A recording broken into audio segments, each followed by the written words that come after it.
You cannot put it on the board. No. The great Hawk Harrelson call being redone by me. Today we look at the 1993 Chicago White Sox in the Big What If series. Now I know what you're thinking.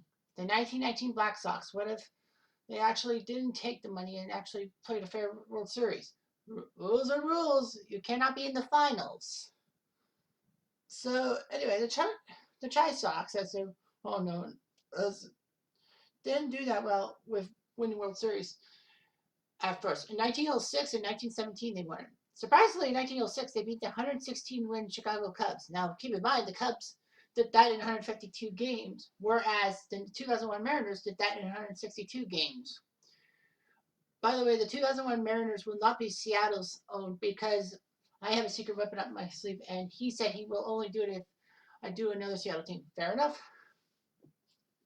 So anyway, the Seattle Mariners don't matter, but the Chicago White Sox, the hitless wonders, the team that didn't do well batting average, but their pitching was fantastic. Ed Walsh, among others. In 1917, the Chicago White Sox beat the New York Giants to win the World Series, and then 2 years later, with a fantastic lineup that had Joe Jackson, not Eddie Collins, Eddie Collins, Happy Felsch, and a few other Eddie Seacott. They were headed to the 1919 World Series. They were the Black Sox for reasons. Because the reason why they're called the Black Sox is not because of their throwing the 1919 World Series, but because of their laundry bills. Because owner Charles Comiskey was one of the cheapest owners in the league and practically didn't want to pay for everyone's laundry bills and gave them the least meal money. Basically, it was just greed and the fact that they needed money and all that. And unfortunately, what ended up happening was a divide between owners and players, the owner and the players. So they took their actions and all that. Joe Jackson, despite being guilty of taking money, actually played a fantastic series, and the White Sox ended up losing 5 games to 3. They're one of the few World Series that had a best of 9, not best of 7. Of course, we all know the 8 Black Sox were not guilty of conspiracy, but then the next day, Commissioner Kennesaw Landis basically said that they were banned from any baseball at all, even semi-pro. Anyhow, it seemed like the curse of the Black Sox because the White Sox never got to the World Series until 1959 after that. The Go-Go Sox, with the speed of Nellie Fox and Luis Aparicio, was good, but the LA Dodgers beat them in 6 games. White Sox didn't really have much of a fantastic season. They didn't make the World Series. They didn't make any attempts in the 60s and 70s. In 1983, the Chicago White Sox actually did something amazing. They won the division by 20 games. But unfortunately, the weakness of the AL West did not compare to the fact that the Baltimore Orioles shocked the White Sox in 4 games in that LCS, led by John Lowenstein's home run in the 10th inning of Game 4, which broke Chicago hearts everywhere. The White Sox would not make many threats at it until a new era came. Old Comiskey Park was replaced by new Comiskey Park in 1991.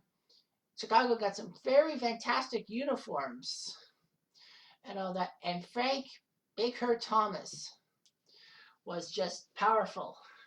Now, in 93, the Chicago White Sox were kings of the AL West. Not by as many as 20 games like the 83 team, but they were fantastic. Got Frank Thomas, a resurgent Tim Raines, Alex Cora, Robin Ventura, Alex Fernandez, Wilson Alvarez, Jason Bear, and of course Jack McDowell, who won the AL Cy Young that year. The Big Hurt won the MVP that year. Fantastic. Yeah. But the White Sox ran into a buzzsaw, that being the Toronto Blue Jays. We'll talk about that later. But anyway, after 93, the White Sox attempted to get some things off the ground. It wasn't until 2005 when they somehow got themselves to the World Series. Kind of controversial in a sense because in Game 2 of the ALCS against the Angels, there was a missed third straight call by Doug Eddings. And practically A.J. Pierzynski ran to first base even though he struck out on a foul tip, which meant he couldn't even get to first base. White Sox won that series, and then they took on the Houston Astros, who were making their maiden voyage into the finals, and the White Sox swept the Astros 4-0.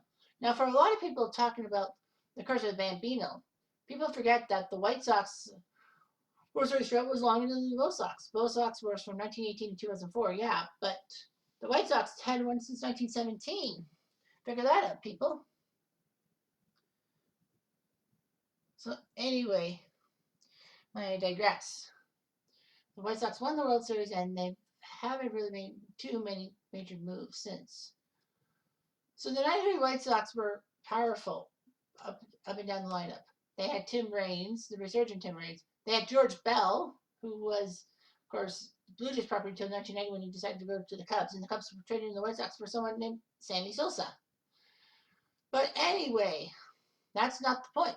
The freaking point is that the team was stacked. And even Bo Jackson, yes, that Bo Jackson of technical Super Bowl fame, and the guy who tore his hip apart against the Bengals in a playoff game in 1991 for the Raiders. He was freaking-tastic. And he made a massive comeback, hitting a home run on April 9th, 1993, which ironically was my 8th birthday. So yeah, Bo Jackson came back somehow.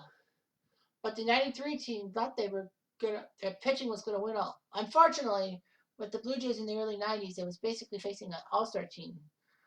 They had to deal with Whamco, White, Henderson, Alomar, Muller, Carter, and Olerud, alongside Pat Borders, a newly resurrected Tony Fernandez, and a strong third baseman in Ed Sprague. And the Blue Jays had pitching too. I mean, Juan Guzman looked good. Pat Hankin, 19-game winner. Dave Stewart was picked up for the playoff run. Jack Morris was not the same, even though he had a 21 season with the Blue Jays. But regardless, I know Dave Steve did not play on the 93 team. He was a White Sox, strange enough.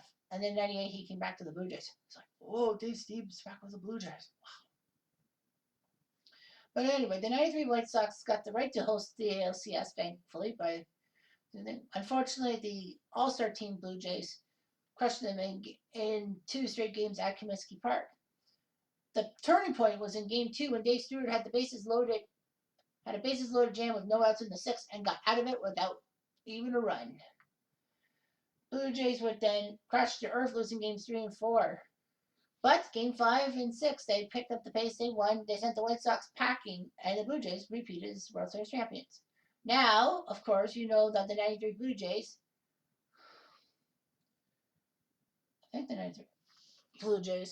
if memory serves me right, no, it wasn't the 93 Blue Jays, was it? It was the 92 Blue Jays who were involved in a what-if situation.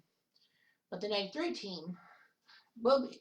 So basically, the White Sox. So for this one, we're taking a look at the White Sox of 93, and they took down the Blue Jays in 6 games in the ALCS. Let's say that. So now they'll take on the Philadelphia Phillies. We don't change the other league. So Philly, for some freaking reason, gets in. So it's the White Sox Phillies. It's going to be a puzzling series. Now, of course, I'm making a few changes with this one. Is that I'm not going to be as anal with the starting lineups of each World Series game or LCS games for the team that didn't get affected by this what if. So practically, I've decided to just do a few lineups by ear, especially in the American League ballparks. So basically, I'll have the same Philly lineup, like DH rule, and then of course do the pitchers and all that. So let's get it on.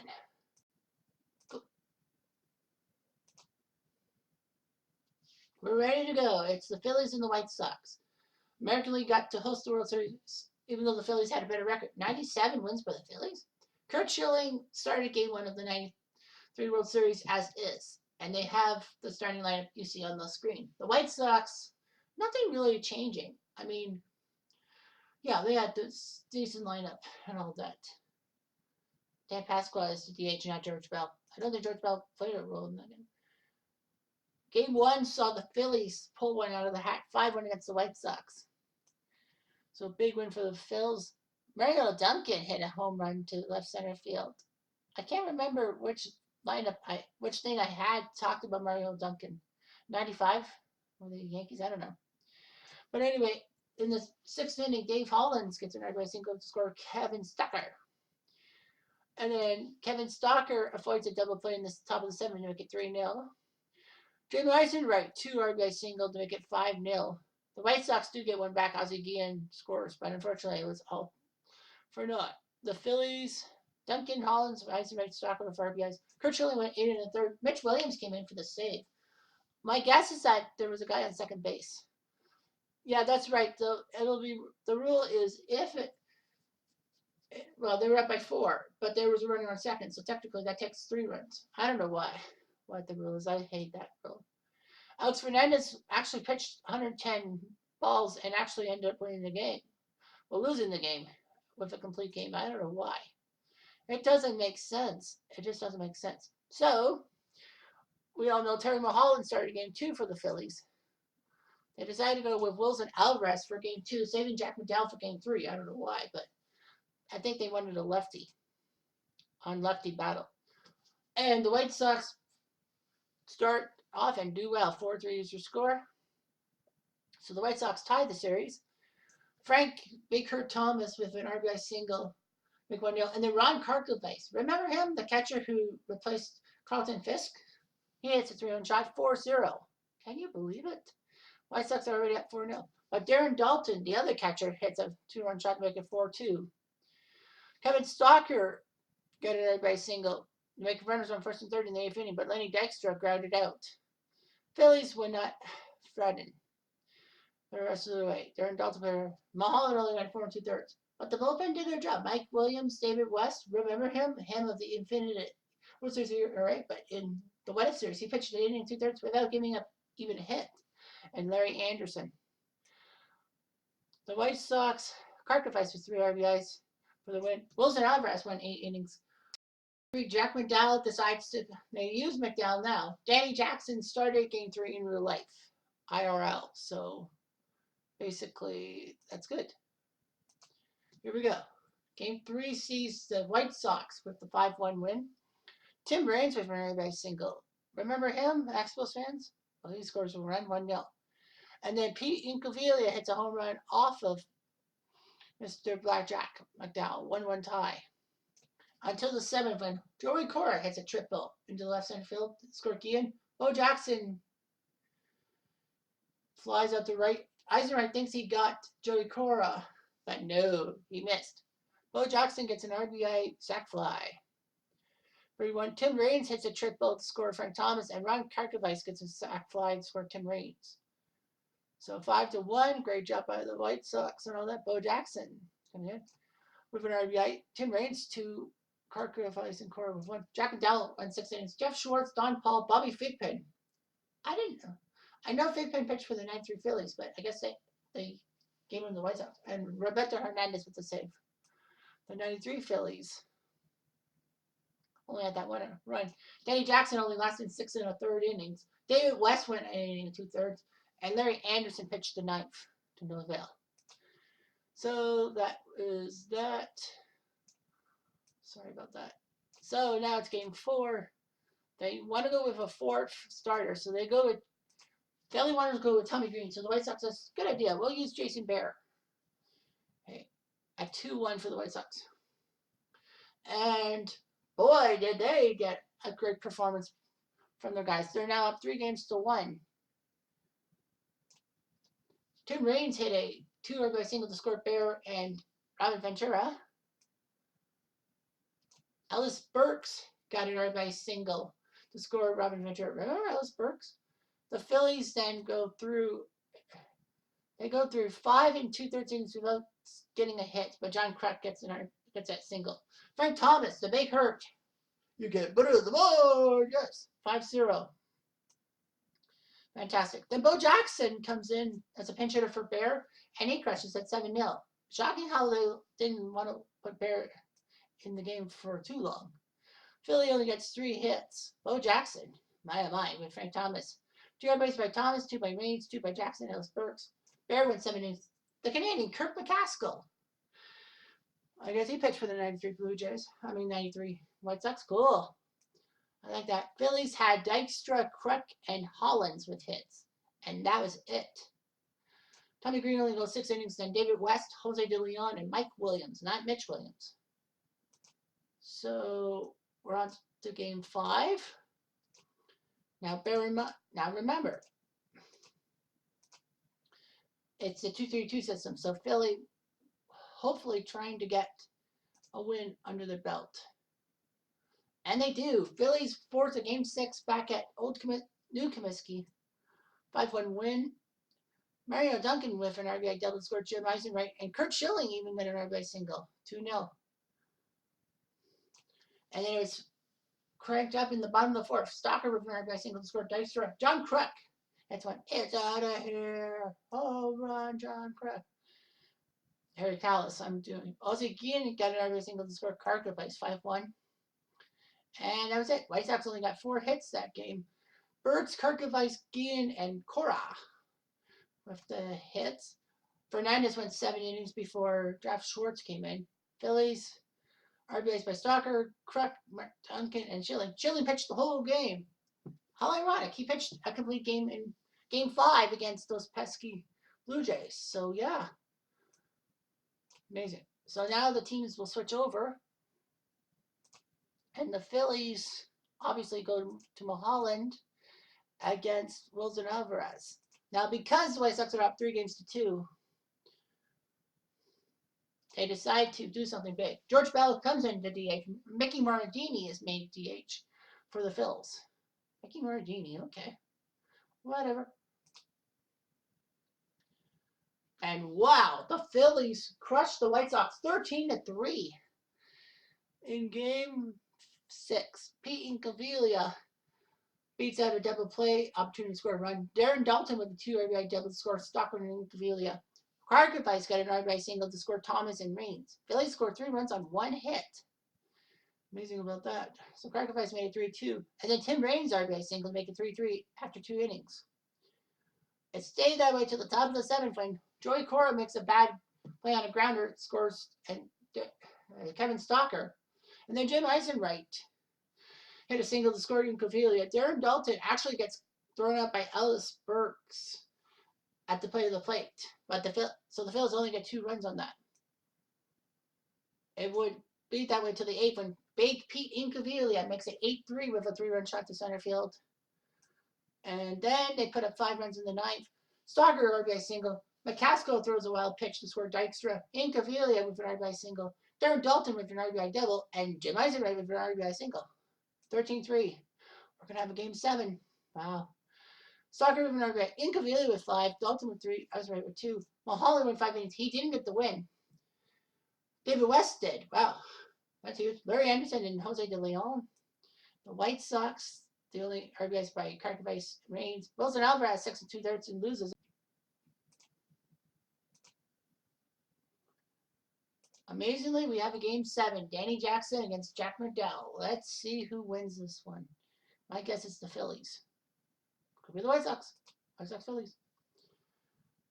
A game 7 to be had here at Comiskey Park. The Phillies are trying to come back from 3-1 down to win this series. No score. We're in the top of the 3rd. Here comes Incaviglia, the 2-1. Incaviglia, line drive single. Let's score Stalker. Incaviglia is going to try for second. Lance Johnson guns him out. Incaviglia makes a brutal mistake. It's 1-0. Here comes Robin Ventura. Ground ball, Ventura. Bat throw. Dalton reaches and Kruk scores. It's 2-0. What an error by the White Sox. We're on the way to the bottom of the 5th. 2-0 Phillies. The 2-1 to Guillen. Guillen hits one to the gap in right center. That's a hit. Karkovice will score. Guillen wants 3. He'll get 3. It is 2-1. The pitch. Duncan. Ball to Duncan. He booted it. Cora is on base. And Guillen scores. We are tied at 2. To Raines. The 2-1. Raines to center field. Bounces base hit. Here comes Cora. Lance Johnson, the speedster. Got it. 4-2. 1-1 to Burks. Burks. Base hit to right. Here comes Ventura. He scores. It's 5-2. White Sox. Burks looking for second. The throw is a ball. He'll throw. Dalton makes a mistake. Tim Raines is going to come in to score. Burks is going to jump on third base. What a mistake by Dalton. Yikes. 6-2. Duncan hit a triple. And now Morandini. 1-1. He'll fly right center. This might be enough for Duncan to score. It is enough. And the Phillies will score their third run of the game. 6-3.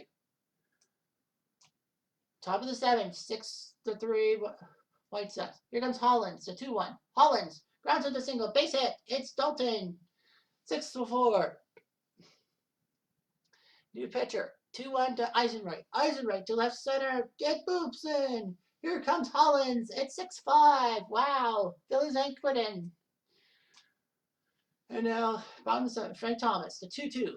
Thomas. A great pitch to right field. Bounces for a double. Lance Johnson, the speedster. He'll get in. It's 7-5. Phillies looking for something. Here comes Kruk. The 2-1. Kruk. Base hit. That will score Dykstra. He's on his way at 7-6. The White Sox are nervous. They have the bases loaded. A 2-2 to Cora. Cora drives one to left field. They'll bounce around the wall, base hit. Karkulais is in. Guillen is in. Here comes George Bell. Scores. Just like that's 10-6. Lance Johnson ground ball. They have to throw him out. Cora survives. It's 11-6. Phillies are in trouble. Down by 5. To 2-2. Hollins driving one to left field. It's going to hit the foul pole. It does. That's a home run. 11-7. Bobby Thigpen is now looking for something. Ricky Morandini to extend the game. The 2-2. Ground ball short. The first. The White Sox are your 1993 world champions for the third consecutive year. The American League wins the World Series, and boy, do the White Sox have to work for it. They were up 3-1. They lost the next 2 games, but they won Game 7. They won when it counted, and the ragtag Phillies fumbled the World Series. It was meant to be. So the 93 Phillies lose 11-7. Hollins with a home run. Kruk and Cavilla, Dalton, Hollins, Eisenreich, Morandini for RBIs. Danny Jackson went 4 2/3 innings for the loss. Mike Williams, David West, and Larry Anderson came in. David West proving why he's a bad World Series pitcher. The White Sox, amazing job. RBIs by Johnson, Thomas, Raines, Burks, Guillen, and Cora. Jack McDowell gets the win. That's why he's the Cy Young winner. 6 2/3. Jeff Schwartz pitches 2/3. Don Paul with an inning, a third inning. Then giving it to the 57 save man of 1990, Bobby Thigpen. And Thigpen closes it out. So the White Sox do win the World Series after all. Sorry, Philly, it just isn't your time. It's never been your time.